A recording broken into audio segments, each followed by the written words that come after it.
Nearly 40%. Oh, wait a second. That's not where I'm supposed to be. There is a house in your head right now. Maybe it's near the water. Maybe it's up in the pines with a deck and no cell signal. And the last few years, the price of that house has been the reason you stopped thinking about it. That just changed. I am Ron Siegel, certified liability advisor, helping families build wealth through strategic debt management. Here's the number that caught my attention this month. Nearly 40% of vacation home sellers have already lowered their asking price. Not might. Already did it. That figure comes out of Parcel Labs and it lines up with what we are seeing in resort markets across the country. So what is going on? For a few years, second homes were the hottest thing in real estate. Everybody wanted the getaway. Then the carrying costs showed up. Insurance went up. Property taxes went up. HOA dues went up. A lot of towns tightened their rules on short-term rentals, so the owner who was counting on 20 weekends of rental income to cover the mortgage is now covering it out of pocket. Add it all up, and you get sellers who are tired. Tired sellers negotiate. That means the window that has been closed for 4 years is open again. Not just on price, on closing costs, on repairs, and on something most buyers never think to ask for. Ask the seller to pay for a permanent buy down of your interest rate. Permanent, not a 1 year or a 2 year teaser that expires and hands you a bigger payment in year 3. I rarely recommend those. I mean a life of the loan buy down that lowers your payment every single month you own the property. In a market where 40% of sellers have already cut their price, some of them would rather give you that than cut the price again. If you want to see how it works and what it costs, go to rsrlinks.com/buydown. rsrlinks.com/buydown. So what does this mean for you? Here's where I have to slow you down a little because this is the part nobody says out loud. A discount is not a reason to buy. A discount is a reason to look. There are two different questions on the table, and most people only ask the first one. Question one is, can I qualify? That's eligibility. A lender runs your income, your credit, your debts, and hands you a number. Question two is, should I do this? That is suitability. And suitability is the whole job of a certified liability advisor. Eligibility says yes far more often than suitability does. Let me give you the 3 things I look at before I would ever tell a family to go buy a second home. Safety, liquidity, and return. Safety is simple. If your income dropped for 6 months, does this house survive?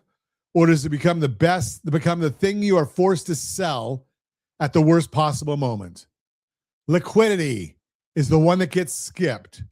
I've watched people take every dollar of cash they own, drop it into a down payment on a getaway, and end up with a beautiful mountain house and no emergency fund. That is not wealth. That's a nice looking trap. And this is why I never tell a client to rush and pay off a mortgage early. The equity in your house does not pay the electric bill. Cash does. Return is the honest conversation. Some second homes appreciate. Some rent well. Some do neither. And they are still worth owning because your family shows up there every summer for 20 years. That's a legitimate reason to buy. Just call it what it is. Do not dress up a lifestyle purchase as an investment and then feel betrayed when the spreadsheet does not agree. Now, let me show you the math I actually run because this is where strategy beats rate, always. Picture this, a family in California. Their home is worth about $1.3 million and they owe $655,000 at 3.25% from a refinance years ago. They found a getaway listed at $625,000. The seller has already dropped it to $585,000 and the seller is still talking. They put 10% down, so the new loan is about $526,500. For this example, let us call the rate on the second home 6.5%. That is an example for educational purposes only, not a rate quote. And your actual rate will depend on credit, equity, property, and a lender. You also need to look at the APR. Now watch what most people do. They look at that 6.5% and they panic because they still think of themselves as a 3.25% household. They are not anymore. Run the blend. The first mortgage costs about $21,287 in interest a year. The second home costs $34,222 a year. Put them together and you have around $55,500 of interest on $1,181,500 of debt. That's a household blended interest rate of about 4.7%. That's the real number. That's the rate that describes their life. Not 3.25%, not 6.5%. 4.7. And here's the part that changes the decision. Say that same family also carries $28,000 on credit cards at 22%. Add that in and the household blended rate jumps to about 5.1%. That little $28,000 balance moves the household number more than the entire $585,000 vacation home does. So if that family called me and said, Ron, should we buy the lake house? My first answer would not be about the lake house.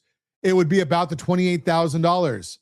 Fix the expensive money first, then go negotiate. That's the difference between shopping for a rate and running a strategy. A few things you should know about the financing itself, because second homes do not work like primary residence. You'll generally need more money down. Lenders want to see reserves, meaning cash left over after closing. Both mortgage payments count against your debt income, so the house that you already own is part of this conversation, whether you like it or not.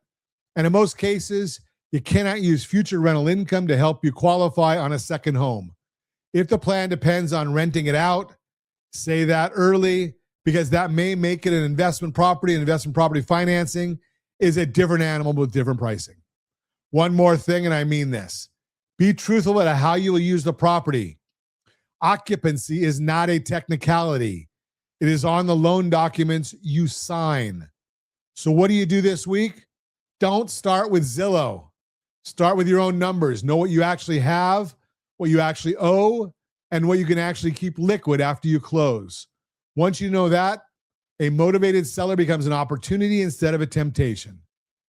Bottom line, that's exactly what I put together for you at rsrlinks.com/keysteps. That's rsrlinks.com/keysteps. It's where you track your budget, monitor your credit, and see your assets and your debts in one place, so you are looking at your whole picture instead of one payment. Go to rsrlinks.com/keysteps. It is free. It is yours. Then if the second home still makes sense, grab a 15-minute video visit with me at bookrs15.com, and we'll run the blend with you before you write an offer. Because the deal of the year is only a deal if it fits your balance sheet.